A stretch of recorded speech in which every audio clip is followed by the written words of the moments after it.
Well, hello once again, welcome to the Waters and Stanton video channel. My name is Peter Waters, my call sign is Golf 3 Oscar Juliet Victor.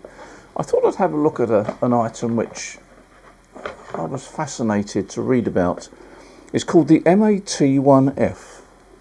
mAT-1F. And it's designed apparently for the FTX-1 Field transceiver. Now, one of the criticisms of the FTX-1F and the Yaesu FTX-1F, of course, is that they don't have ATUs built in. Well, as far as the FTX-1 Field is concerned, this apparently will do the job, or at least that's what they say. So I thought what I'd do is I'd have a look at the this item, test it out, and see how well it works. With this item, you also get, what have we got here? You get a BNC lead, which is to connect the ATU, I guess, to your transceiver. And all these low-power transceivers tend to have BNC connectors, and certainly the FTX-1F does. And also, very importantly, a lead here, which is a multi-pin lead. One end goes into the tuner, the other end goes into the FTX-1F accessory socket, and this clearly must be to feed power to the FTX to the mAT-1F, because there's no battery. Well, no, there's no battery built in at all. So obviously that draws power from the FTX-1F, and this is the lead that you need not only to draw power but also to control it apparently. And on the back of the FTX-1 Field, you've got, well, you can see that there, possibly not, but anyway, there's the socket, the multi-pin socket that this multi-pin lead goes into. You do get some instructions with this item, and it says that the maximum power allowed is 10 watts. So it means to say you can use it with the FTX-1 Field with an external 12 volt supply or 13.8 volt supply, which will give you 10 watts. So it'll handle 10 watts. And also it covers from 160 meters through to 6 meters, which is quite interesting actually. It's quite a range. So we'll try and test it out and see how it works. One thing you do have to do is you do have to go into the menu on the FTX-1F and adjust the menu item relating to the ATU, because it defaults to assuming that the ATU is either not present, or if it is present, it's part of the Optima, and you have to set the ATU so that it's looking for an external ATU. Let me show you how you set up the FTX-1F. We hold this button in here to bring up the menu item. We want page 3 of the menu item, and we go into operating settings, press that there.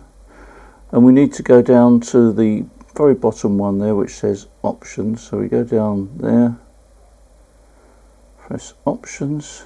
The very top menu item is what we want. Now that does default, let's go back up again. That does default to internal, which is, because it's in yellow, that means that's the default setting. And we need to go back up to the game. We need to change that to external EXT, and we're now set up so that the radio is now looking for an external antenna tuning unit. To connect the tuning unit to the transceiver, only 2 cables are needed. This is the signal cable, which goes to the HF socket on the back of the transceiver, and this is the control cable that goes into the accessory socket near the bottom there. To first try out the antenna tuning unit, I've connected my end-fed half-wave antenna via this line isolator, which I always use in the station just to make sure that all the measurements are correct, and stops RF getting into the ATU and the transceiver. And see how I go band by band. So let's see how it initially works. Right, the first band, 40 meters. I've already set the menu item up, so I just press this button here. And there we are, that's tuned. That's good. Now let's try the 20 meter band. Yeah, and that's very quick. Now the 50 meter band. Again, tuned quickly. And now the 10 meter band. again, very quick. Well, I was very impressed with that. That tuned very, very quickly indeed on the bands that the antenna is resonant on. The antenna, by the way, is around about two and a half to 1 on bands. But I thought the next thing I'll do, if it's handling the end-fed half wave, which is resonant on those 4 bands, what about trying to see if it will actually feed the end-fed half wave on the 17 meter band and the 12 meter band, which of course it's not resonant on, but it'll be quite a reactive component to test the ATU on. So I'm going to try 17 and 12 meters to see if the ATU or matching unit will actually match. Right, the 17 meter band where the antenna is not resonant, this will be quite a severe test. Let's try it. Well, yeah, it did it. So let's see how it copes with the 12 meter band. Here we go. Well, yeah, it's matched that as well. Well, I have to say I'm well impressed with that. And what I've also noticed is that it seems to have a memory, because if I go back to a band that I've already resonated it on, it's there ready to go. And the speed at which it tunes is very, very rapid indeed. So this matching unit is obviously quite a capable little unit. Now, one thing I should explain is that although I'm able to match that antenna on 17 meters and 12 meters, it doesn't mean to say it's going to work wonderfully well. What it does mean is the transceiver is delivering full power into the coax cable. The losses may be significant, but I have to say that I have tried this before, and I'll cover this in another video actually, that very often you can make an end-fed half wave work on other bands as well, albeit rather limited performance and efficiency. I've been experimenting with this vertical antenna. It's an antenna that's about 18 foot high, covers 40 through to the 10 meter band, and I thought that it'd be rather interesting just to see how the ATU would match this, because it's not a perfect VSW by any manner of the means, and it'll be good to just see how going across the band from 40 through to 10 meters with this little ATU would match this vertical antenna. And I'll actually cover this antenna in an upcoming video, because it's quite compact, ideal for a small garden, and it covers quite a few bands. Well, it actually works very well. It matches all bands from 10 meters through to 40 meters, which is not bad for an antenna that is only about 17 feet high. And I'll just turn up, this is on 40 meters. See what we can find.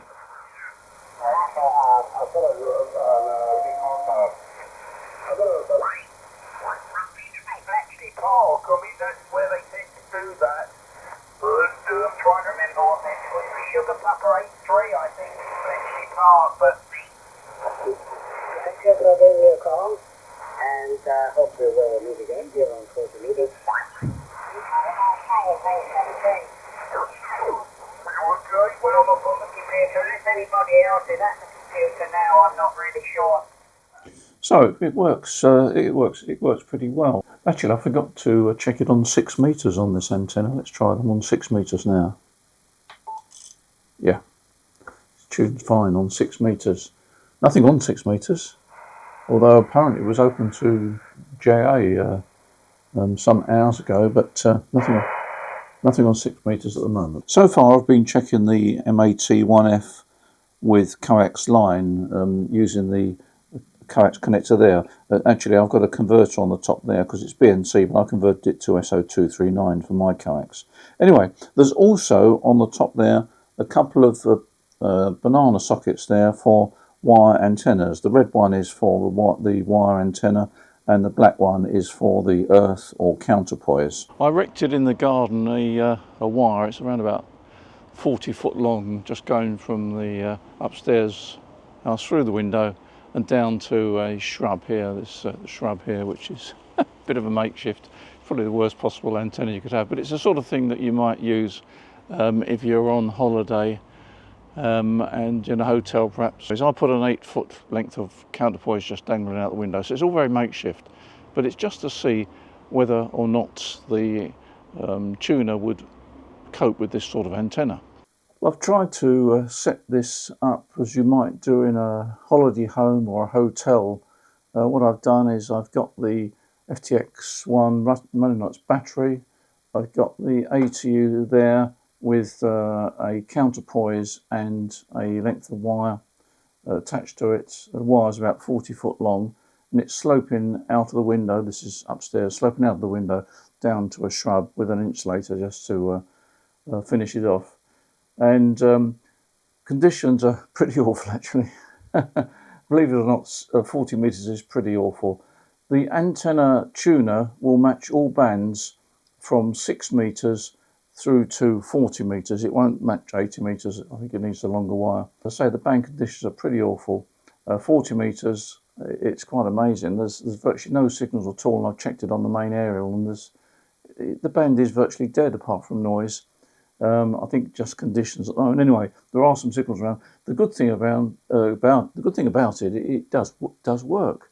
Anyway, let me just play you the signals that I recorded a couple of minutes ago.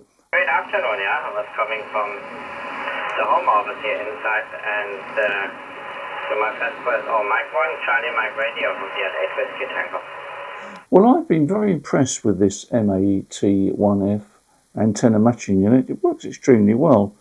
And for somebody that's got an FTX-1, it may well be the answer, because the beauty of this is that it not only handles coax feed, but it also handles end-fed wire as well. So whether you're using a wire or whether you're using a coax-fed antenna, it will do the job. And of course, it is dedicated to the FTX-1. You've just got to connect this control cable into the back of the matching unit, and the other end into your this end here into your transceiver, and you've got full control. So I think that although it's not internal, it is a good option, and it's not expensive either. If you check our website, you'll find that it's probably cheaper than you expected. So in that respect, it's also good news. It seems to match all the bands that I've tried within reason. Say for an end-fed wire, you will need a fairly good length for ATU and 160 meters. I found that sort of 40 foot of wire is okay from 40 meters through to 6 meters. For 80 meters, you probably need to double that. 160 meters, I didn't actually test it on there, but like all matching units, you need a fairly good length of wire.